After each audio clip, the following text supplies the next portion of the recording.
Hello, everybody, and welcome into another episode of Around the Leagues with Brady B. I am your host, Brady Bauer, and today we're going to be talking about quite a different things, diving into all the different leagues that we love to cover here on the podcast. We got some NBA news. It's going to be a quick stories around the league. NBA news. We have some NFL Pro Bowl fallback. We have NBA All Star Weekend festivities. And we're going to talk about how they can improve, why they haven't been to the level that they've been at in the past, and what we can do to get them better so that more people can enjoy watching them. But starting off, let's talk about what's been going on in the NBA. If you've been living under a rock, we just had one of the best fights in the NBA that you'll ever see, a full-on brawl across the court. And of course, it involves no one else rather than the Detroit Pistons, the team that originated the brawl in basketball, as we know, against the Pacers back in the day when they had the Malice in the Palace. So there's nothing new for the Pistons when it comes to fighting. But this time it started because Moussa Diabate and Jalen Duren were battling in the post.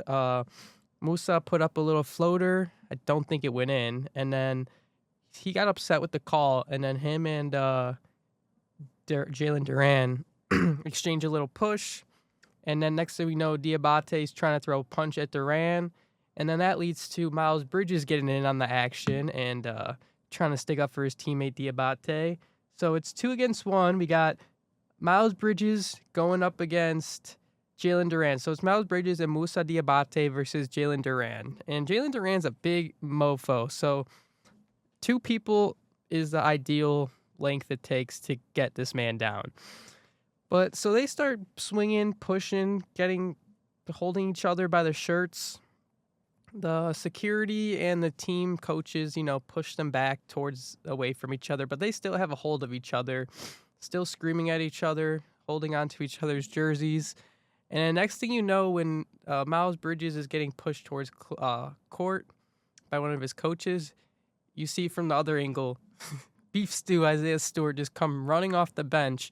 Like one of his coaches tried holding him back by the pants, but they're tearaway pants, so his pants just ripped straight off, and he was running right at Miles Bridges. He takes a punch at Miles Bridges' head. Miles Bridges saw it coming, ducked, and dove for the clinch, and had Isaiah Stewart by the mid body, and was just trying to tackle him, I guess, but that didn't end well because everyone was just on top of each other, holding, pushing, scratching. So you didn't know where these punches were landing, but you do see Isaiah Stewart just doing a nice 12-6 fist down on Miles Bridges' head. And after the game, when right after he gets ejected after he's walking out, Isaiah Stewart's saying, "Why else would they draft me if I wasn't here to fight?"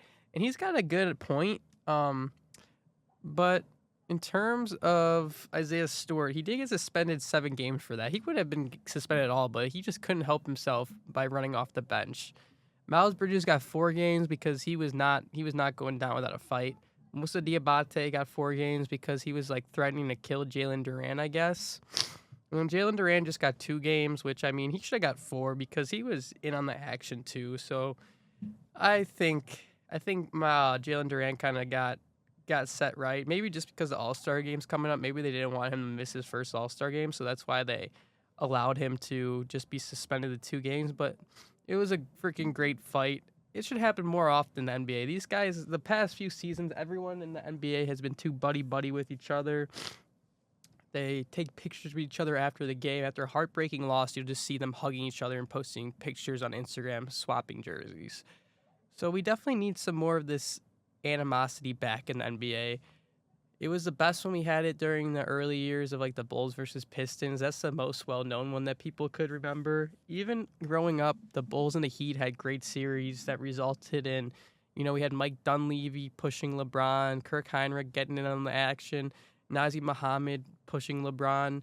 They didn't like each other because there's real animosity. And maybe if this could continue, because they're both in the East, going to see each other a couple more times this year, potential playoff team in the Hornets, maybe they sneak into the playoffs and potentially grab a number 7 seed or number 8 seed, and maybe they will face off with the Pistons in the playoffs, which will even bring more bad blood to this new rivalry potentially. Two young teams with some crash outs on both sides. I could see this developing into something much more down the road. Besides from the fact that there was a huge brawl in the NBA, which took a lot of the news because besides not much has been going on, it's kind of a dead period in the NBA. Teams are establishing who they are, what they're going to be the rest of the season. Now that the trade deadline's passed, every team has a clear future of what's ahead of them. So, in the meantime, I've pretty much shifted all my focus to the All-Star games. When I was younger, I used to love the All-Star game. I would look forward to it all the time. I remember writing it was in like 8th grade or 7th grade. I just loved writing, so I wrote just a whole thing about All-Star weekend where the past legends come together with the new legends and just mingle with each other. But it feels like this prestigious event is slowly starting to devolve. Here, it all starts on Friday night with the Celebrity All-Star Game. Back in my day, there would be great celebrities like Justin Bieber, Kevin Hart, J. Cole. I think Keke Palmer did it a couple times. Just people that you actually know and that you actually respect and you have a rooting interest in. And you want to see them do stuff other than like what they're actually famous for. For instance, I want to see a rapper that I like play basketball and play it good because you could be like, oh, damn, he's not just a one-trick pony, or a magician, or like a actor who you would not expect to be athletic, hopping on the court and just dropping a 30-piece. But unfortunately, we don't really have that. We just have people that we don't know of. For instance, one of my biggest problems with All-Star Weekend has been the athletes playing in it. It should be for like average Joe celebrity players. It shouldn't be for people like Taco Fall, who actually played in the NBA for a couple of years, who's 7'6" tall. How is that going to be fun for anybody else on the court, on his team and on the other team? He's going to be a foot taller, maybe even more. Like, oh my God, he's going to be over everybody. 3 people on the team couldn't even make one of him, if we're being honest. So all they have to do is just dunk it down to him. He could just stand and throw it in the hoop. He doesn't even have to dunk it. So that's one spot that should have been given to someone else. Then here's some other names of the people that are playing. We have the Secret Lives of Norman Wives star Taylor Frankie Paul. I don't know who that is, but I'm not trying to be rude or insensitive, but every time I think of the Mormons and I think of like Utah, obviously, and then I think of the case where that one Mormon mom had like the whole thing where she was keeping her kids captive while posting them on social media. Wasn't her name like Frankel or something like that? So why are we giving her a platform? Obviously it's not her, but like to the same effect, we don't know who this person is. Another person is social media creator and basketball personality Jenna Bandy. You might have seen her through, she does a bunch of like creator cup videos, any basketball influencer thing, she's always there. She's a very good player as well, so I don't get the appeal to athletes being in it. Then we have Jeremy Lin, who literally had one of the best runs in NBA history where he scored like 40 or 50 multiple times in a week and is one of the most well-known players because of who he is and what he's done for Asian culture in the NBA. Then we have Keenan Allen, for a future Hall of Fame wide receiver.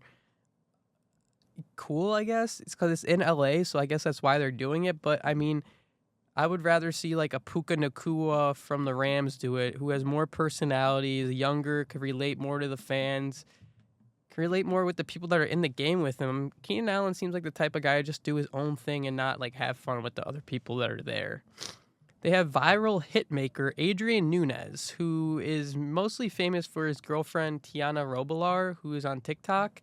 And he had one song that I could remember that went viral. And I'm pretty sure it was about her and how she like went to go see someone else on the Minnesota Vikings over him. So that's another guy that gets attention. So just a social media star with like probably like 1 million followers.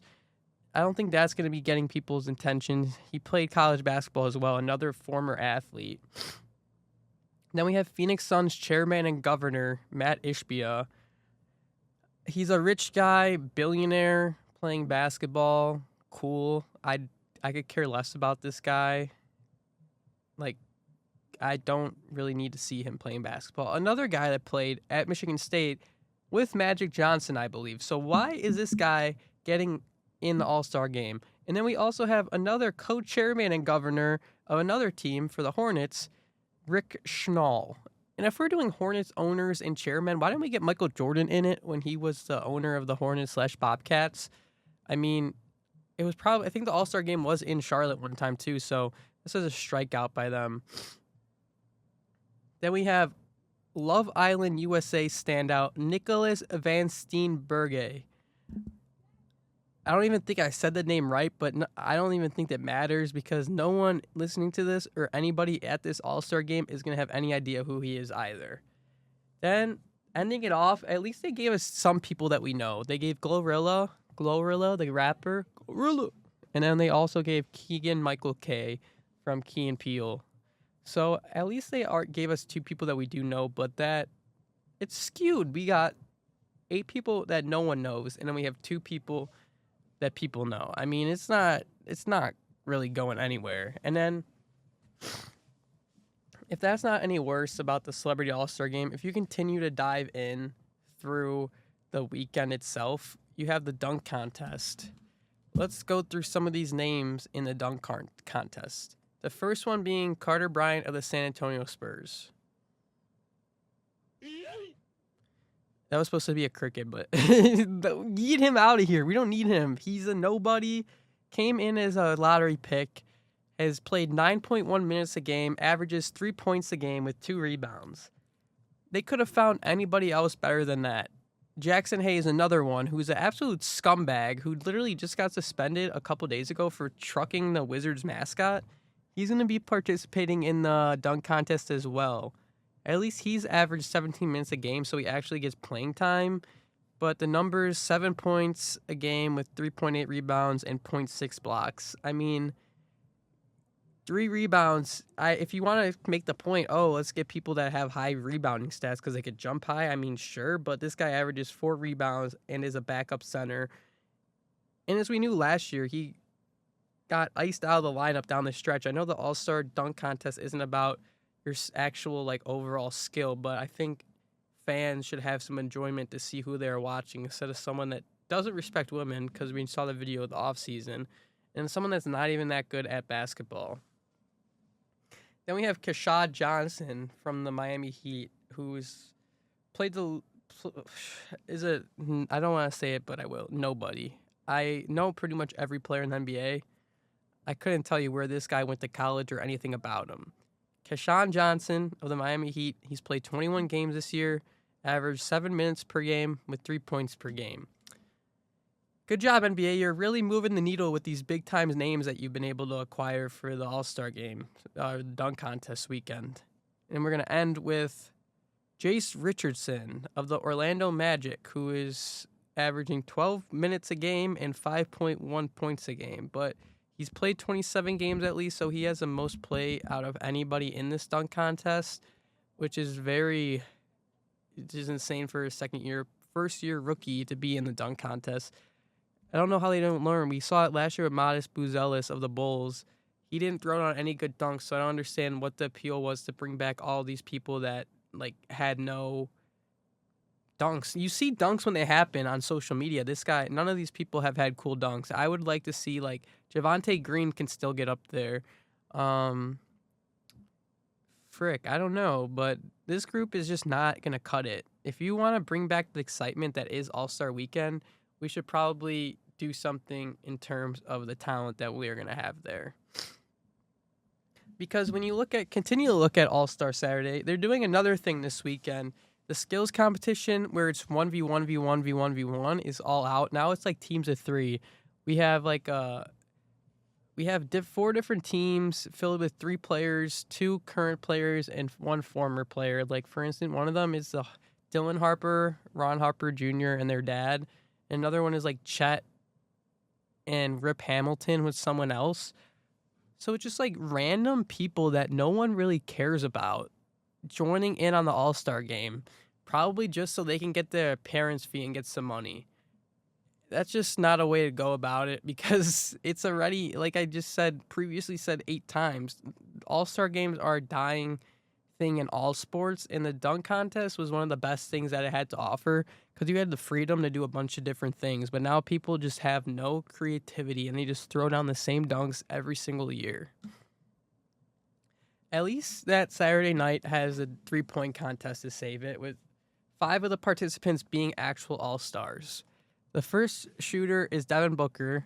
Then we have Con Knipple, Damian Lillard, Tyrese Maxey, Donovan Mitchell, Jamal Murray, Bobby Portis, and Norman Powell.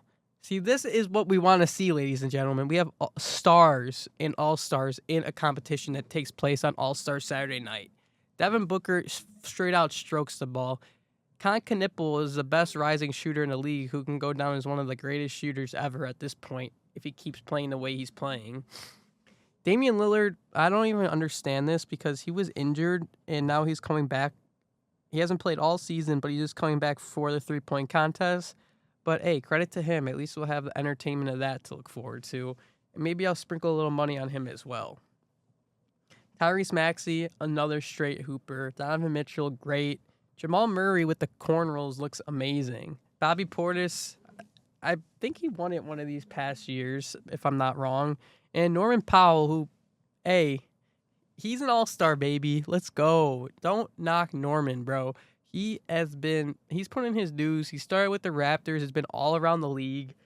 It's about time he gets the recognition in the 3-point contest and in the actual all-star game. We talked about the all-star game and how it's terrible this year, the celebrity all-star game, how there's no celebrities. I thought about, I'm pretty sure the game's sponsored by like Sprite, Ruffles, and a bunch of those big companies. Allstate might have a play in it. So money is not a problem. And if we're talking money, we should talk about using that money to get people to get the viewership up. No one's watching the game for Taco Fall or that Brandy girl or even Keegan Michael K. I'm sorry, but no one cares about them. People care about people like Timothée Chalamet, Sabrina Carpenter, Kevin Hart, SZA, J. Cole, Adam Sandler. Right off the bat there, we have Kevin Hart, who's won the Celebrity All-Star Game 3 times, who definitely could be enticed with a little money because he's already doing every commercial in the goddamn book. Timothée Chalamet, who's the most famous person in the world right now. He's in some of the most famous movies, dating one of the most famous people. Seems like a great person, and he loves basketball. Should be obvious to get him in there. Sabrina Carpenter is another person that is like on top of the world and one of the best artists that we have to offer. So let's get her back in there. J. Cole, if you guys remembered back in the day, he dunked at the All-Star game, which was absolutely electric because no one was ever going to expect that. SZA, a great singer, bring the vibes, she just gets along with everyone, I feel like, so she'll be a great vibes person there.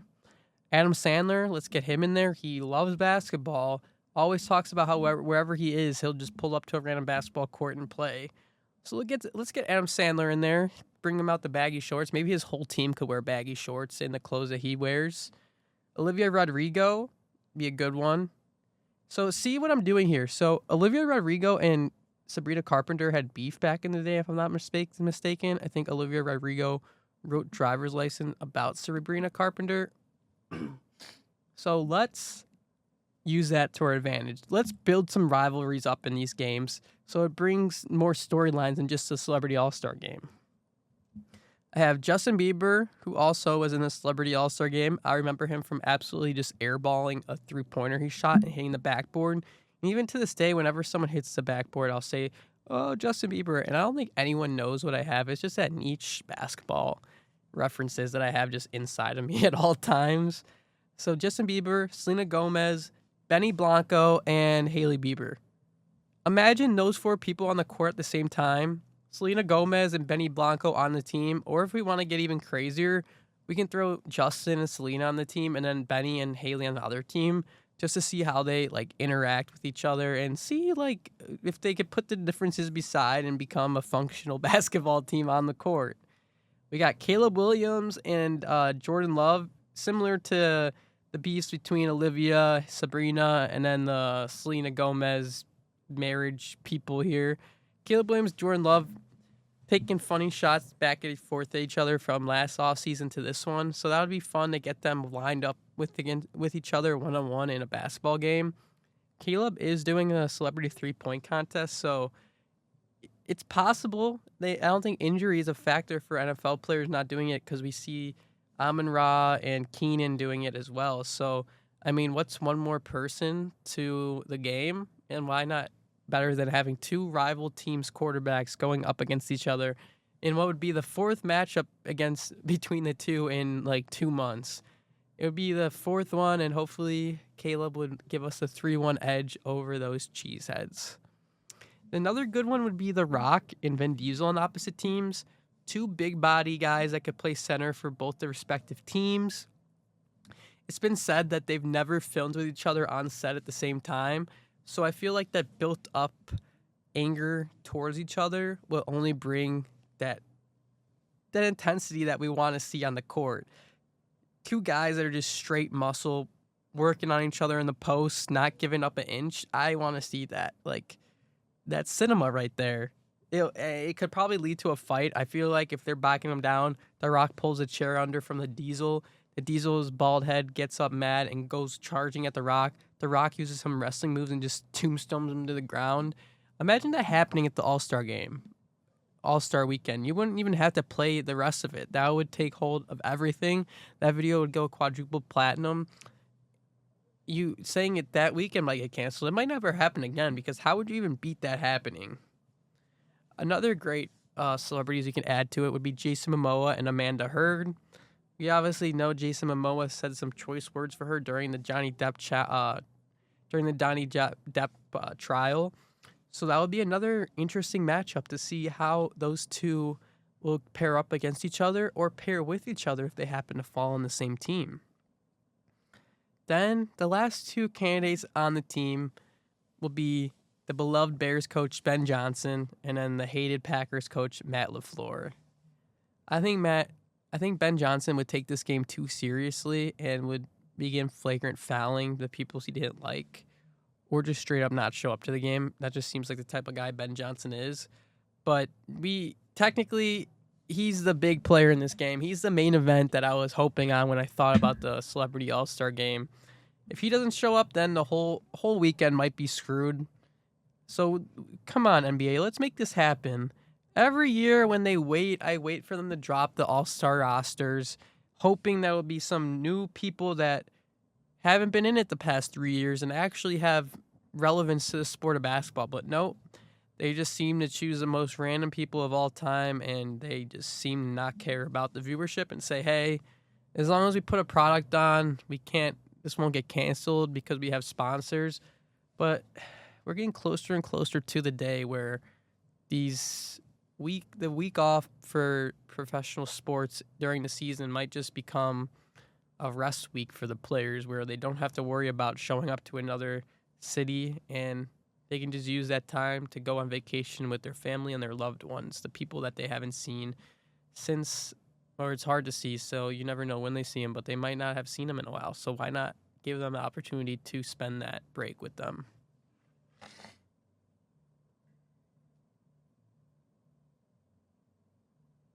Okay, like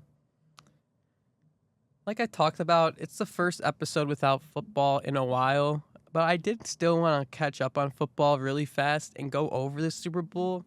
One thing specifically, I remember when I would go to my friend Brennan's house, who used to live right behind me when I was growing up. When I would go to his house and watch the Super Bowl, sometimes I would come back disappointed that the game wasn't as good as I wanted it to be. And my grandpa would always tell me when I was younger, not every Super Bowl is going to be like the Patriots and Seahawks one. And that's very true. I remember that every time a bad game is going on, not even in the Super Bowl, not every game is going to be great. And going into this game, the Patriots and the Seahawks, I had a feeling that we were going to witness one of these amazing Seahawks Super Bowls, but we did not. The Seahawks won the game 29-13, capturing their second Super Bowl in franchise history. The Seahawks victory was powered by a dominant defense that had multiple interceptions on Drake May, as well as extensive number of sacks. Going into the game, the game started with field goals by kicker Jason Myers, who set a Super Bowl record of 5 made kicks, whip-de-doo. And then running back Kenneth Walker, who I would have never guessed looked like what he did when he took his helmet off. Bro has the baldest head ever. Man, he has a very bald head. I could not win it. But he was the first running back to win the MVP in the Super Bowl since 1998, which is just a very crazy stat to me because a position that gets featured as much as a starting running backs, but not winning Super Bowl MVP is crazy because when you think about it, when teams take a lead in the Super Bowl, they're not going to pass the ball, they're going to run it, and usually that rushing attack is what helps them take control and continue to win the game. But yeah, it's just no one since 1998. 1998. Absolutely insane to me. You've had defenders win it over them, like the guy in the Seahawks when they won their first Super Bowl, and then you just have no running backs. But hopefully, maybe Kenneth Walker changed that notion because now that you see it, all you gotta do is rush for over 100 yards and get a touchdown and throw on some receiving yards, and that's what he did. But this whole season, Kenneth Walker has been inconsistent, and that's what comes with splitting a backfield with another starting caliber back in Chardonnay. And then in the biggest game of his career, it was his best game, and he wins the Super Bowl MVP. And he's a free agent coming into this season, so he's only going to give himself more talking points to take to the negotiation table with him. Before Kenneth Walker started to, show his chest a little bit and start trucking guys, it looked like Jason Myers was going to win MVP, or it looked like it was going to be defensive end. And my dad, after every big play was made, he would be like, "Oh, I'm betting on this guy to win Super Bowl MVP." He did this one time after the Witherspoon sack, and it did look like it was going to help out later on because he did secure another sack and then 2 pass breakups. So Witherspoon was playing great. I would have hoped for him to win, so my dad could have won some money too, but unfortunately, he not winning. Kenneth Walker did what he had to do to win the Super Bowl MVP. Another big takeaway from the game was the young players on the Patriots, starting with Will Campbell. He couldn't stop anything. You saw memes all about him all night. I didn't really feel bad for the guy because I got to a point where his confidence was kind of like annoying me. When he got drafted, we all remember him saying that he's going to die for Drake May, but he didn't do that in the Super Bowl because he was getting cooked every single time. Power moves, speed moves, combo moves. He couldn't stop anything. He was lunging at the defenders. That's not something you want to do as an offensive lineman ever. And the comments on social media were just hilarious afterwards. People were saying that he was emotional in the locker room, but he couldn't wipe away his tears because he couldn't reach. His arms couldn't reach. And then I just saw other ones just extensively making fun of his arms.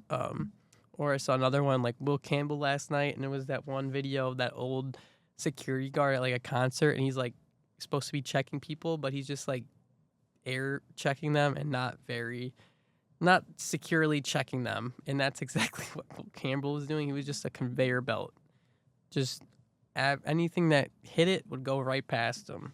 And after the game, he was apparently injured, but whatever. Every player says that after Super Bowls. Like, it's enough, okay? Like, he got hurt. He had time to come back. You shouldn't have come back early if you were still hurt, buddy. And now you're going to make excuses about it. And then Drake May struggled a lot in the game as well. But it was pretty obvious that was because of his offensive line was not helping him at all. He barely had any time to throw. When he did, he would have someone coming off the edge, would have to step up. And then that's what was messing him up. Julian Love, a DB for the Seahawks who was mic'd up, said he could read when he was when Drake May was going to throw the ball, and he showed this to his teammates. He said that before he would load up, he was hitch, take a second, and then throw it. And if you watch the final interception of the game, that is exactly what happened. He starts feeling pocket at the back, so he steps up close to his offensive line, hitches just before he makes that final step, and then he throws it. It would have been completed if he threw it right when he threw it and not waiting a second on the hinge, but he ultimately threw it and got intercepted. And these are cues that you have to take into the offseason with you and not be afraid to work on. You can't be denying. You can't be a denial of this. Like, you have to take this in stride and run with it. There's a lot of questions that are already getting asked about the Patriots. Patriots fans and analysts expect improvement to the offensive line and other areas of the team after the Super Bowl exposed one of their weaknesses. This is similar to the Bengals and Joe Burrow when he made the Super Bowl and was sacked like 8 times, I believe. Same with Pat Mahomes when he was chased around the pockets against the Buccaneers. And then this season, even though they didn't get to the Super Bowl, the Bears did a great job of it with Caleb Williams having Jonah Jackson, Andrew Toomey, or Drew Dahlman, and Andrew. Bro, why can't I think of his name? Joe Tooney, Drew Dahlman, and Jonah Jackson to our offensive line. And that paid dividends, obviously, because it completely changed our attack to a run-first team from, I don't even know what we were last year, but we were not a run-first team. We had no rhyme or reason last year, thanks Eberflus. Another thing that comes with having a great season in the NFL is increase in schedule toughness. So the Patriots have a very tough schedule next year with them facing all the first place division winners, which is going to lead to a lot of struggles potentially for them. They have a lack of a wide receiver one, and with Stephon Diggs, I would not want to bring him back. He had a good season, but like that's just too much stuff on and off the field with the Cardi B stuff that he was going through. Having like 6 kids and 5 different baby mamas is also probably not something that a football team wants to deal with on a consistent basis.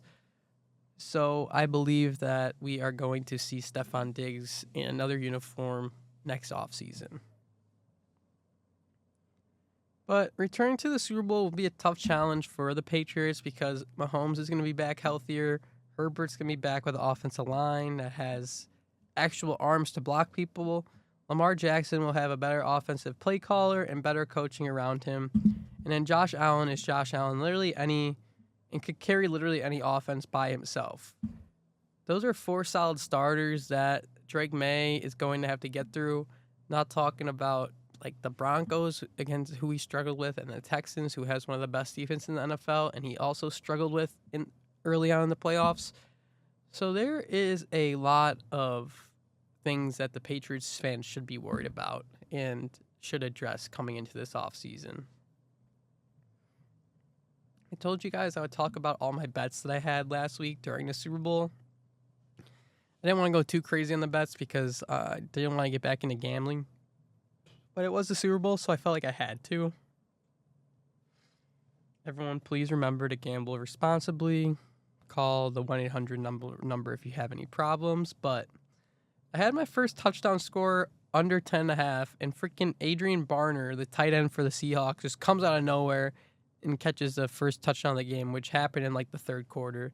What was annoying about this was because Cooper Kupp, who's number 10, made this route possible. He made a wash in the middle of like the flat. So Barner had nobody on him because everyone was looking at the other crosser and Cooper Kupp, and then Barner just snuck out the back into the corner of the end zone for a touchdown. And just like that, boom, the bet was over. The next one was over 2.5 players to throw a pass. Not even close to happening.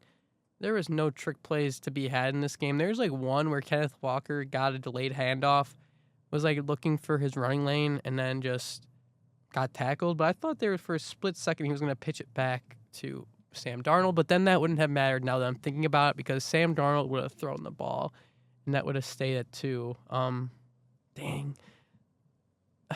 Dang, man. Yeah, so that was another bad bet that I had.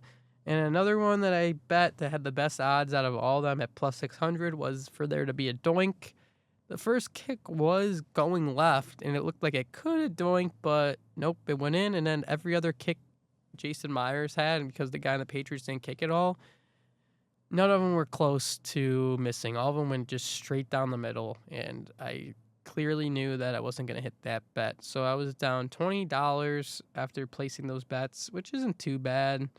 Obviously I would have wanted to win some of them, but I didn't, so that is just I mean, I guess I'll see the DraftKings app next year during the NFL season. Okay, guys, but post-Super Bowl depression is real. Post-football depression is real. It's going to be a long, long, long winter and spring until we get the NFL back. But not really, because we got the combine in 2 weeks, free agency, then the draft, and then everything from there is just talking points getting you ready for the NFL season. But the bye week between the conference championship and the Super Bowl were enough to drive a grown man crazy. Since the Pro Bowl is pretty much dead, as we see, players like Shedeur Sanders have made it in the year with a stat line. All right, that did not. Okay, players like Shedeur Sanders made it to the Pro Bowl while having a completion percentage of 56%, passing for only 1,400 yards, throwing for 7 touchdowns and 10 interceptions. Okay, that is a terrible stat line. This isn't about the Pro Bowl. This is about more the fan experience. No fan is going to get excited to go to the game if Shedeur Sanders got invited to the Pro Bowl and made it. Justin Fields also got made it to the Pro Bowl, who was getting benched by Tyrod Taylor by week 11. So why are these players in it? No one wants to see them. I'd rather literally watch a fan from the crowd come in and compete with the NFL players than see these just under talent, like not terrible talent because they're NFL, but they do not deserve to be at the biggest playoffs all-star stage in the NFL. It's just like when we saw Snoop Huntley get back in it in 2023, where he played 5 games with 4 starts. And he threw for 658 passing yards, 2 touchdowns, and 3 interceptions, while rushing for 137 yards and 1 touchdown. These stats can be put up by some of the best quarterbacks in a 2-game span, let alone 5 quarterbacks getting to the Pro Bowl based off of it. Something has to be done, and quick, or else before the Super Bowl, we won't have any enjoyment, no anticipation. And for the last football game of the year, you need anticipation because you need to have these fun things to look forward to during the season. After the season, players want to work towards something. Now, you never know. Players might get more complacent because it'd be like, oh, I could do 10% less from what I did last year and still make the Pro Bowl, get a free vacation paid for by the NFL to where the Super Bowl is going to be, where I can do all my advertising deals and make money off of it. No, it's complete bull crap, and this has to be changed quickly. I have a little things that could be changed. For instance, they've implemented games in the past such as dodgeball and golfing. Why don't they just go out with this and stick with the team style and a bracket style? Everything works better with a bracket. You go to sleepovers when you're younger, you're having a bracket for your 2K tournament. If you go to a block party when you're younger or older, you're having a tournament for bags. Tournaments are just the way it should be. So they can continue doing some of the challenges they do, but everyone should be split up. Imagine all of the best 50 players in the NFL being separated into specific members of teams. This makes the event feel more intimate because you are with your teammates, and instead of doing one conference versus conference, split the conferences up. Give American conference, an AFC player, an NFC player. Make them mix and match. Make it more interesting. They're supposed to not like each other from one team and another. Put those 2 players on the same team to give them something to get past instead of just pure athleticism that they already have. With these teams, the games could literally be anything from sports activities to puzzles and brain teaser challenges that push players to their limits. Teams will be followed around like a reality show, getting content out of everything the players do. This will bring more viewership to the game. What is hot in the streets right now? Team-based games, traders, Love Island, etc. People will flock to it, not just the football fans, but you could also get the Love Island fans, the traders fan, reality TV fans, WAG fans, I guess, if that's a thing. Think about it. There are 2 main days for the All-Star Game and Pro Bowl of the actual week of the Super Bowl. We have the Sunday and the Tuesday. The viewership probably dwindles because you have a day in between, which doesn't make any sense, for the Pro Bowl and the Pro Bowl games. And by the time Tuesday hits, no one is going to be talking about the Pro Bowl games because all the attention is going to be literally focused on the Super Bowl. Like it's, we see it here. How bad are we talking about viewership? In 2021, Pro Bowl had a tape delay virtual event in which some players faced off at Madden due to the ongoing COVID pandemic. This drew only 1.9 million viewers, the lowest amount of Pro Bowl was ever watched. Despite decreasing viewership, the NFL continues to invest in this format as a way to promote flag football before the 2028 Olympics. So they're literally just doing it to make money. But why not make more money by doing these challenges events that I just previously mentioned? That's what we're asking for. You could even get crazier, and they focus on the fun factor of the celebrity game. By last year, they had Snoop Dogg and Pete Davidson to drive the engagement for like short-term content. But what if we go on beyond those two? Add a celebrity to each team. We saw this during the Fortnite Prime Day. Streamers would be paired with NFL players and other athletes for these Fortnite tournaments. This would increase the viewership because you're getting a whole different fan base to this one specific category. And since the NFL has so many different network deals like ESPN, NBC, ABC, Peacock, Netflix, Amazon, airing and coverage of the game will be easy to get. You don't have to worry about one channel having to move all the shows around during that time slot to fit it. You could make it work being pre-recorded or live TV, which I would much rather have. But yeah, like it's something that needs to be done.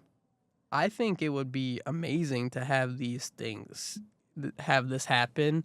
It would be a reality show and sports combined into one. And some of these guys in the NFL love being a celebrity. So why not give them like that whole chance to do it just for this 1 week? It will give them more opportunities, perhaps when they're done with football, to join one of these shows and do one of these competitions. And then the last thing I have to talk about is the Winter Olympics. I love love's a strong word. I like the Winter Olympics because it brings me back to my Sonic versus Mario days on the DS back in the day. You'd be put in the 2008 Olympics. I think it was in like Paris, so you had a cool little vibe. You had the idea that you were there in Paris. So, yeah, so I found out the Olympics were on after the Super Bowl, where they immediately cut to Lindsey Vonn sliding down the hill and tearing her ACL. Personally, I don't mean to be a hater. Please don't cancel me for saying this, but every time Lindsey Vonn skis, she tears her ACL, and I just think she should give it up. Like, I know my limits. Like, for instance, for me, my family, for my 7th birthday, we went to Wisconsin Dells, and I had no business being on the skis, so I went down the tube slide. It's not the same to her because obviously she's been training her whole life for this, but she should potentially think about joining the tubing team instead of the skiing team, because I think she's run her course, and I think she could have withdrawn and gave her spot to another athlete to compete. But that's just me. Maybe she believes it too, but that's just what I see from my point of view. And then there's some events in the Olympics that I didn't even know happened. So it was a boring Monday night, so I wanted to check out what was popping in the Olympics. So I go on NBC/Peacock, and the first thing I see is what they call skeleton, which I'll describe as, so you're on what looks like a regular sled. You're flat to the ground with just 2 places like on the sides to hold both your hands to rest. You then reach down and hold onto the side, and you start running on like one side of the board, and you jump like head first onto the board. And then you're jumping on it like you're at a tube at a water park. At first, I thought it was going to be a speed competition straight to the bottom, but I was wrong. The guy is just face down with his head peeking up only from like his neck. Besides that, he's just straight up planking. He's flying down this track where it's only 5 feet in width and not very high off the ground. So I feel like there are multiple ways that you can get injured, like going into the wood floorboard that they had, or not turning and just going straight and crashing skull force into the wall, or slipping on the side and hitting your wall on the body. There are just so many weird events that I think they just add. I don't know. Then they also have Nordic Combine. So they start on a track with their skis locked, and then they get on a bike jump, and they just let their body go forward. Like, it looks like they're like fent folding on midair. And they're literally stomach to the ground, and then before landing, they're able to just lock their knees and land no problem. I would literally die from this because they're literally defying gravity. They are jumping literally through the air like a bird, flooring and soaring. Another one that was very weird, but people love it, I guess, is luge. It's very similar to skeleton, but there's no board below you. It is you on control of your body, which I kind of feel better about. I don't really understand why anyone would want to do this because you're flying literally free flying, and you can also get hurt and get points taken off. Like I saw this one girl, she like was going up the wall and she was able to like get down before she hit like the top. And I guess she didn't slide down the 3-foot wall smooth enough, so they took points off of her. So like, what are we doing here? And then like, what sports I would add if I was the Olympic commissioner? I would add inspiration from the movie Elf. Remember when they had the snowball fight? They should have that at the Olympics. 2 teams of 4 in the middle of a field, and there's a line across like dodgeball. You're allowed to build forts depending on the time of the round. You can have safety to cross your opponent's side and try to eliminate them. Any other throwing it works. As we saw, Buddy had a mechanical gun stuck to his arm pretty much. You can find anything to do to get these snowballs off. Another fun game that I think would be funny seeing Olympic athletes do would be like snow sprinting. So basically you're in like a foot or 2 of snow with snow boots on, and you basically just have to run like you're doing summer sprinting, but you're just in snow boots. It could be hurdles, it could be long jumping, anything, just in snow. It'll make it look so much harder, and it'll make you feel like you could do that or get gold, because I don't think you could be too much faster than someone in boots. So maybe you could just hone your craft of being a great snow runner, and then you'll find yourself at the Olympics in 2030. All right, guys, thank you so much for listening to the episode this week. I know it was a new type of formed episode because we don't have much sports to talk about right now. Next week's going to be weird because NBA is going to be on All-Star break. NFL is going to be on break for a while. MLB still has a couple more weeks until we have spring training games, so that will be exciting. But I hope you guys enjoyed my takes on the All-Star games and how they need to be changed. I really feel like the reality show All-Star NFL edition would be so fun because there's so many personalities in NFL. And like I said, you could add like a celebrity to each team. They're already doing stuff like this at like the media week for like Madden and stuff. So why not add this more realistic factor to it and see how these players are like outside the football field? That's all for me today, folks. I'll see you next week. Take care, and make sure to follow me on Instagram at AroundTheLeaguesPod. Thank you. Have a good one.